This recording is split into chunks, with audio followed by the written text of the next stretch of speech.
Bonsoir à tous et à toutes, ici Savage Beast pour une analyse concernant les événements à Moscou et pour répondre aux questions que j'ai reçues. Alors, il y a pas mal de choses à dire, je vais faire une analogie avec des événements qui se sont passés il y a quelques années en arrière, il y a 7 ans, en Espagne. Et à cette époque-là, j'étais quasiment sur les lieux de l'attentat, enfin dans des attentats parce qu'il y a eu une série. C'était le 16 et 17 août. J'étais avec un diplomate que j'accompagnais et on s'est retrouvés donc à Salou en Espagne. Il y a eu donc le 16 une explosion extrêmement importante dans la province de Tarragone qui a détruit totalement un bâtiment. On a retrouvé des bonbonnes de gaz, entre autres. Il y avait des explosifs, vu l'état dans lequel était restée la maison, il n'y avait pas que des bonbonnes de gaz, hein, il faut être réaliste, ça avait été haché menu. Il y avait aussi des cadavres, bien évidemment. La police n'avait pas communiqué de manière claire. Et en plus de ça, si mes souvenirs sont bons, ça avait été un haut responsable qui en avait parlé. Ce qui impliquait en fait, comment dirais-je, si c'est quelque chose d'anodin, on va envoyer un porte-parole. Voilà, quelque chose de simple. Et si c'est quelque chose de plus lourd, on va faire gravir les échelons de la personne qui va communiquer, ça avait été le cas. Donc ça m'avait mis la puce à l'oreille, et je me suis dit, il y a autre chose qui va se produire. Effectivement, le 17 août, on a eu une attaque sur la Rambla à Barcelone. Il y a eu pas mal de morts. Curieusement, l'estafette qui bloquait l'entrée de la Rambla, où il y avait des policiers armés, etc., n'était pas là. Durant une semaine, en fait, elle n'était pas présente. Et il s'est avéré que les terroristes qui ont fait l'attaque sur la Rambla avaient reçu 1 ou 2 appels, je ne me souviens plus exactement, venant d'un commissariat de police. Donc, il y a des choses qui ne sont pas claires. Alors, l'affaire de Cambrils, on était en train de manger avec ce diplomate. On était à Salou, donc Salou-Cambrils, c'est 2 km de distance, plus ou moins. Salou possède une zone festive piétonne où en fait, les gens, il n'y a pas de protection, il n'y a rien, on peut passer tout droit. Et c'était l'objectif de ces gens-là, des terroristes. En l'occurrence, à Cambrils, la voiture a été interceptée par la police catalane, les Mossos d'Esquadra, et une personne a flingué les 5 terroristes. Alors, dans les infos que moi j'avais eues à l'époque, c'est qu'il s'agissait d'une femme qui avait été intégrée chez les Mossos d'Esquadra quelques jours auparavant. Et je peux vous assurer que flinguer 5 personnes armées, c'est pas à la portée de tout le monde. Donc, typiquement, elle devait avoir une formation de type force spéciale au minimum, ce qui existe en Espagne. Et elle avait été mise là pour neutraliser ces gens-là. Alors, dans les journaux, plus tard, il y a d'autres informations qui sont sorties en disant que c'était l'agent homme qui avait tiré. Enfin, beaucoup de choses curieuses, va-t-on dire. Il faut savoir qu'on était en pleine période indépendantiste et puis que Madrid était contre. Donc, on peut utiliser ce genre de situation pour diriger la population dans une certaine direction, pour créer une unité ou pour déstabiliser.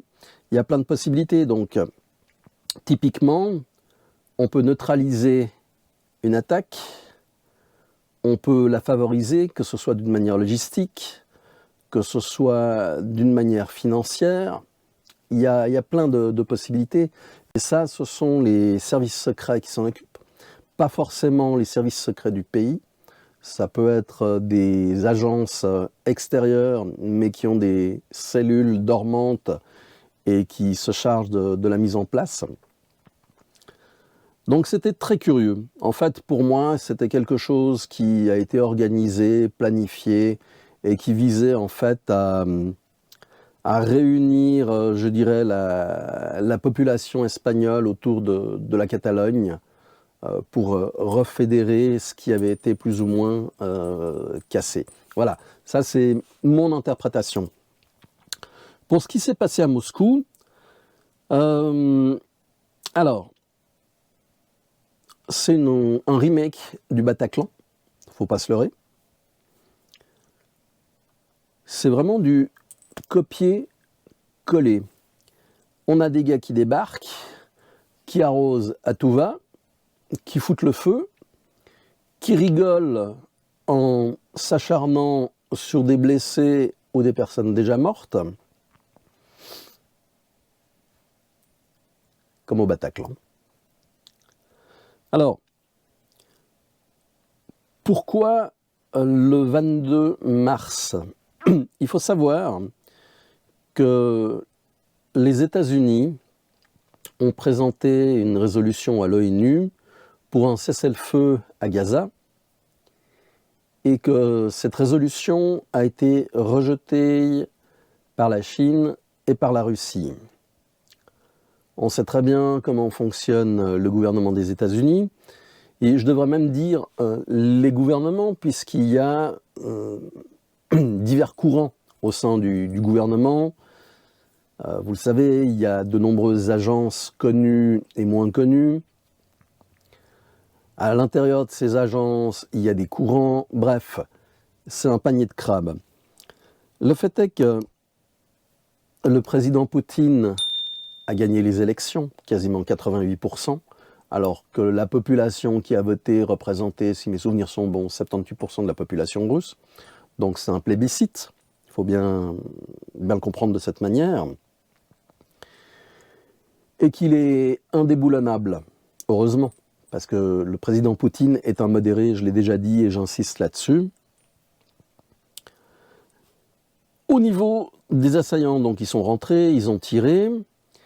Bon, on a vu les images. Ils ont été capturés. Ils ont quand même réussi à faire près de 400 km depuis Moscou. Enfin, c'était une ville proche de Moscou, la banlieue. 400 km en direction de l'Ukraine. Ce qui est intéressant aussi, c'est que on est en plein mois du Ramadan. Or, dans le Ramadan, dans l'islam, il est dit que Dieu donne la victoire aux croyants durant le mois du Ramadan. Ce qui explique qu'il y a plus d'attentats durant cette période que durant les périodes normales. En fait, les États-Unis ont prévenu la Russie, semble-t-il. J'ai vu passer une info comme quoi le FSB avait confirmé effectivement l'information. Les Anglais, les Américains et les Français auraient averti leurs ressortissants en Russie comme quoi il y avait un risque élevé d'attentats dans des lieux publics à forte concentration. Alors, qui de la poule ou de l'œuf est le premier? C'est une très bonne question. Parce qu'en fait, l'animal qui a pondu l'œuf n'est pas une poule. Et non. C'est quelque chose d'autre qui a donné naissance à la poule, qui a donné naissance à l'œuf qui deviendra la poule. À mon sens, ça a été organisé par nos amis américains pour punir la Russie du vote qui a été fait contre leur résolution. Alors il va falloir suivre s'il y a aussi des attentats qui se produisent en Chine. Ça peut donner une information. Le fait que la fuite ait été orchestrée vers l'Ukraine, bah, c'est plus facile, entre guillemets, de s'éloigner, de passer dans cette direction. Et on voit que les gars qui ont été utilisés pour commettre cet attentat, alors l'un d'entre eux dit qu'il l'a fait pour 1 million de roubles, 10 000 €. Je veux dire, c'est pas quelque chose de crédible. Tu vas pas faire un massacre pour 10 000 €. Il faut savoir que depuis Breivik, on est passé dans un mode de chasse, il faut dire les choses telles qu'elles sont, face aux civils. Et en l'occurrence, donc le Bataclan et l'attentat de Moscou sont similaires à ce niveau-là. C'est vraiment une chasse qui est faite. On rigole. En définitive, massacrer du mouton, c'est un côté plaisant. Même si c'est choquant, ce que je dis. Les gars sont incapables de se défendre. C'est un massacre. Il n'y a pas de... Alors, ils ont pu partir en direction de l'Ukraine. Ils ont été interceptés. Je n'ai pas les détails, je n'ai pas vu encore des vidéos, ça va sortir certainement. Mais à 400 km de distance, ça représente quand même entre 4 à 5 heures de déplacement. Il semblerait que les gars ne se connaissaient pas vraiment auparavant. Il semblerait que ce sont des Tadjiks. Je dis bien il semblerait au conditionnel parce que ça n'a pas été clarifié. Mais il faut savoir que les anciennes républiques socialistes soviétiques, donc typiquement Kirghizistan, Kazakhstan, Ouzbékistan, Tadjikistan, enfin Moldavie, etc., sont beaucoup plus facilement manipulables par la présence d'ONG qui vous veulent du bien, des groupements de type USAID qui viennent offrir de l'argent. Et on peut mettre en place ce qu'on appelle des réseaux stay behind qui permettent donc de faire des actions à un certain moment. Tout ça, ça va être clarifié, il n'y a pas de doute. J'ai totalement confiance dans, je dirais, les services de renseignement russes et leur police pour trouver d'où ça venait. Alors, vous allez me dire, mais si le FSB était au courant, pourquoi ils n'ont pas pris les mesures nécessaires ? Voilà, on arrive à la fin de la première partie de la vidéo. C'est une partie qui est mise à disposition sur YouTube pour tout le monde, de manière à ce que vous puissiez voir le contenu de ce que je fais. Si la vidéo vous a intéressé ou d'autres contenus qui sont disponibles en libre accès sur YouTube, mais qui ne sont pas complets, et bien pour voir ces deuxièmes parties, qui sont en règle générale voire de 1/3 à carrément le double de ce que vous avez pu voir et entendre, eh bien il faut aller sur mon Patreon, @SavageBeastPrepper, et donc vous inscrire pour la modique somme d'1 café par mois.